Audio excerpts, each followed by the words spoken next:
Dragon Builder 2. Now, have you actually played Dragon Builder 1? Now, let me tell you right now ahead of time, if you are not into spoiler, you have to deter your eyes. Get out of the video right now. This is spoiler warning. Now, if you actually play Dragon Builder 1, you know that it's like really goddamn good game. I love building, I love exploring, but I finished it too quickly, and that's not one thing I want to do in the Dragon Builder 2. I kind of like want to take my time when I play a game and actually search all the corners of the earth before I actually continue with the quest and so on. I also like the fact that you can build so many good things in here and make it really, really awesome, your islands and so on. So that's technically what I did when I first joined the game.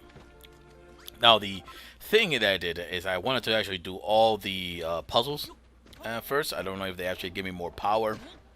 And then I wanted to build my island completely because it's a goddamn mess. It always brings you to an island where it's going to be your base and it's going to be a goddamn mess. It's disgusting, ugly looking little island inside of it, like a little patch of land and all that. So that's one thing I wanted to do first in this game. So I actually went out there and I started collecting a lot of the woods. Now I love this game. I love the fact that when you level up, you do receive new weapons and sometimes you receive new moves. I do love the fact that you can actually go out there and fight some creatures that are very hard to actually beat, like on your current level. You're not supposed to and stuff like that. But when you do, you actually get more level of a weapon. Like you get a new discovering recipe for that weapon, which is pretty strong. Now the thing is though that some of the materials you probably won't be able to get unless you search the whole island and so on. So though as you progress with the storyline, you'll be able to get these material much easier. Just trying to get it without the storyline and so on, you definitely have to be fighting some of these type of creatures to get those materials so you'll be able to either build the weapon or the armor or so on. And I do love the leveling system in this game. I think that adding a leveling system in the game was a great choice. At the same time, I love the new aspects of the farming. The cooking feels great, but at the same time, maybe if I progress longer, I'll be able to build something that cooks almost all my stuff in there instead of individual, which we'll see about later on more in the video. But for this game, I loved it so much that I don't want to finish it right away. I want to milk the living crap out of it through each corner of the earth of exploring and building. And again, I want to get like new stuff in here before I ever get to the next island and so on. Now, I do love some of the fighting part right here. It just feel like obviously like Zelda and so on, just trying to swing your sword. In fact, one of the moves that you do get after a while is the spinning slash, I think. You basically spin just like Zelda. You charge your sword and then you spin like Zelda, which again, you actually, if you played part 1, you actually get to do that too. The small island that they gave you, like part 1 and so on, is not quite small in here. It's actually quite big. And one of the things I do, because I love fixing the whole area, I want to make it like perfect before I continue the storyline and such, is that when you hear the sound of music, that's when you know that inside of it, that's the how far you can actually build inside by making rooms and it being registered and recognized as this is going to be like a new room and so on like that. That actually benefits the island. However, when you get to a part where it gets a little bit different song, like like an outside song and so on, then during that time, I know that I don't have to build anything more. And if I do build anything more, I have to make a double wall if I do any type of building because it will not register inside of the island area. So right here, I already show you that I was actually beating these ghosts. I mean, they can two-shot you if you get hit by them. So I was beating two ghosts, and I got like the weapon, and I got a move out of it. You're also going to receive a cool partner right here, which I think is the Lord of Destruction. It makes a lot of sense when you're actually seeing the whole part of the story. It does point it out to him that I think he is the Lord of Destruction. He probably doesn't even remember or something like that. But a pretty cool thing about it is that he does help you. If you actually hit a rock, he'll hit that rock. If you actually hit a monster, he'll hit that monster. And to be honest with you, he's quite stronger than you. Even though you get better weapon, he'll also get better weapon, but his weapons are always like more stats in attack than yours. So he is not a quite builder. He's more like a demolisher. So he actually hits much harder. I mean, he can literally destroy a tree, a big tree, I think, with one shot. Now, here's what I was talking about: the food aspect of the game. I love that you get to make new recipe with different type of food. If you actually get a new food, it shows a little color. Again, if I try to do sugar candy, it looks like the candy that I was doing. It's the same dumplings or kind of like rice cake or something like that. It looks kind of like that from the Japanese game and so on. So what I like to do again, like I said, I like to actually explore the area and collect as much wood as I did. I think, in all honesty, it was more than like 1,000 wood because look at the base right now. I had to cover the bottom left side of this, but if you actually look at the base, it's almost like quite done. Though I really wanted to cover all the areas of the stone and make it look like a stair going back up there. I actually quite didn't do it because I didn't know if there was some way for me to destroy the stone in the end. Still have not found a way to destroy the stone, but again, look, it looks goddamn beautiful. I cannot touch the middle area though at the moment. Actually, I don't think I will be able to either way. But again, you can see the food in there. You can see the crops that I'm farming and so on. And then there's a lot of people who will make it with the water flowing and so on in there. I didn't actually want to do that. I want to do it my way and so on. But again, after you actually build up the base and actually leveled it up, you go ahead and you get this cool recipe, which again, like, it makes you feel awesome because you can add more stuff to it. Like again, those stair that you see on the left side from that door. The door is a way that you don't even have to touch it. You just go through it, but then it counts like a door. You guys can put those stairs and go all the way up and start building up another base above your base, which is actually pretty cool. But I didn't want to have the feeling that I have to like climb all the way up to do that, so I kept my base down to earth. But I think in the next time that I do a base, I think I want to do it somewhere close to between the earth and the heavens. So again, I did not like too much the aspect of doing this specific thing, like going to each one of them and so on. I kind of like it when I put everything in there and I get everything back, but it's fine. I'm pretty sure maybe later on, hopefully, there'll be a way that I could just put a bunch of things inside of it and then collect it all out. I'm not sure. I didn't actually watch in a YouTube video because I like to explore my thing in the first, and then after I finish my island, if I'm going to move to the next island, I want to see what people did on the first island that I may have not done. But again, I like to explore my own self. The reason I make this actually quite room is because you're going to get a lot of people, and this is the thing that I started to discover about the game that I thought it was really goddamn cool. You get people actually helping you on your farm, but at the point of time, you also get people actually cooking for you, and at the same time you have to build like these tables and so on, and then they go to the bathroom. I'm telling you, the whole aspect of this is remind me of some of the games where the people will work for you, but you need to give them the life necessities such as bath, food, tables for them to sit and eat and so on, and the materials for them to be able to work in the plantation in there.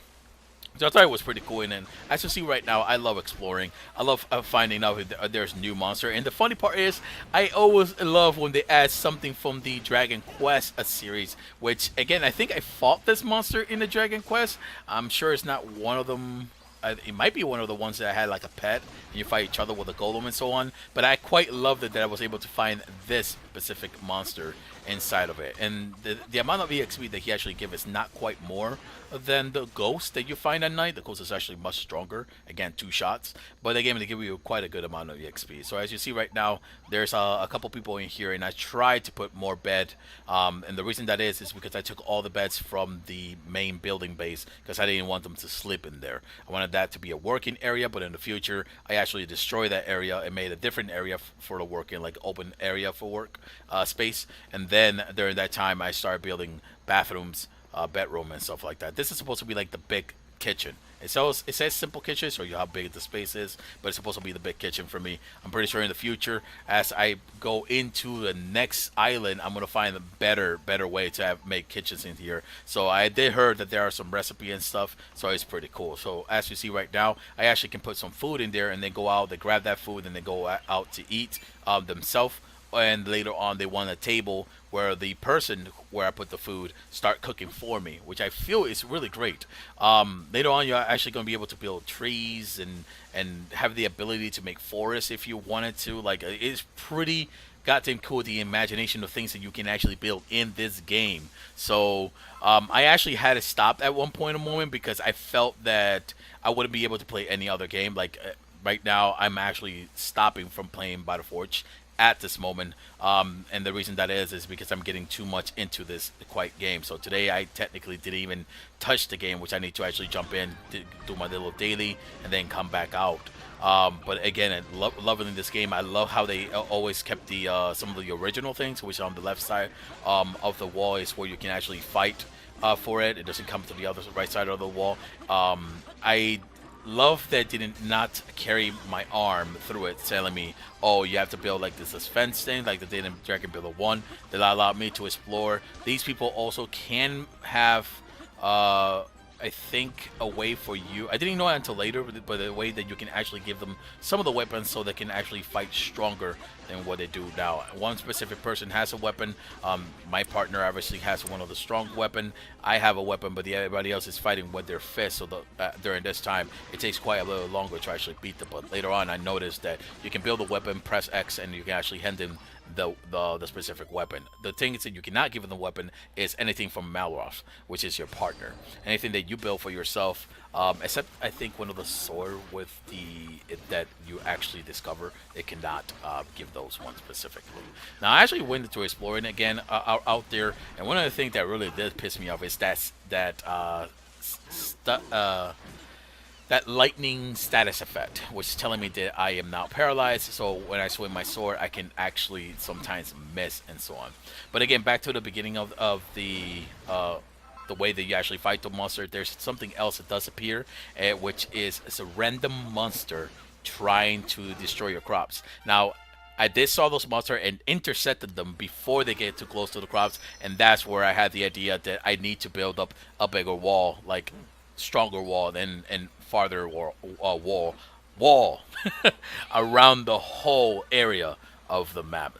So as you see right here, I get a level and I got a potlet which I'm going to use as a shield. Gives me quite more defense and so on. And later on, spoiler right here, bigger spoiler, you get like this cool goddamn cape that you can actually float down.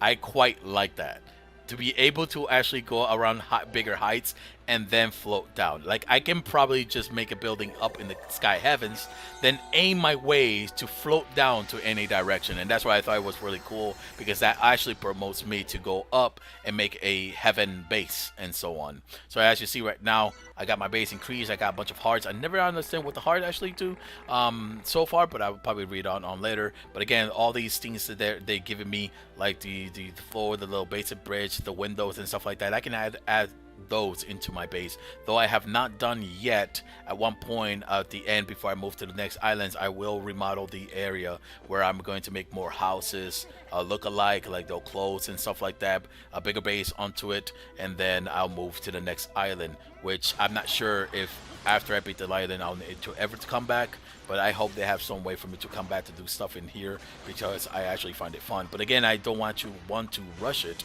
I just want to have fun with this game as much as I can, because once I finish this game, I have actually at the moment no place to go, except maybe Battle Forge. But again, we're still waiting for the release of it, and at the moment it's just got quite a little bit boring, you know, after you finish everything in there.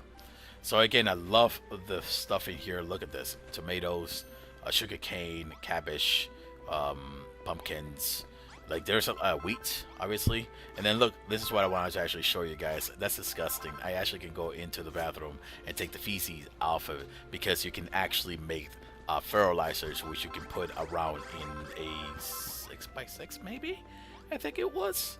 I think it's a 6x6 area where when you put it down, it actually makes it grow faster, which is great because it allows you also grow some of the tree, which is for the quest, faster, so you don't have to wait too long around if you already explore the whole island and such.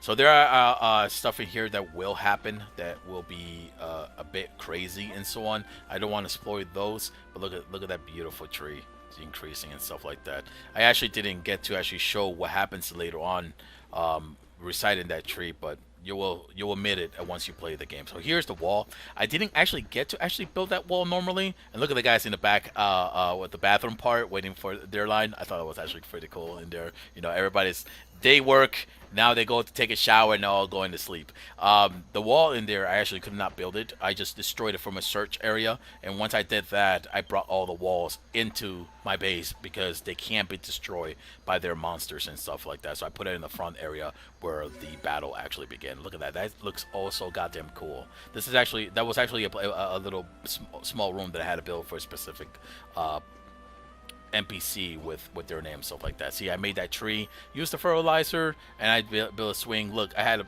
the tables and everything for everybody to eat. There is the bathroom. There is the shower place, I would say. A bathtub. Yeah, there you go. There's the bathtub. Room included for the Pacific NPC.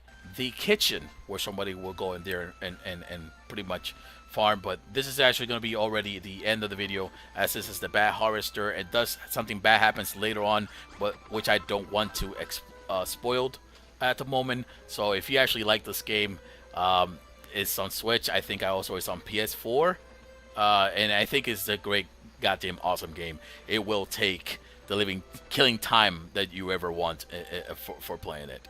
So that's pretty much into the video, and I hope you have a good one.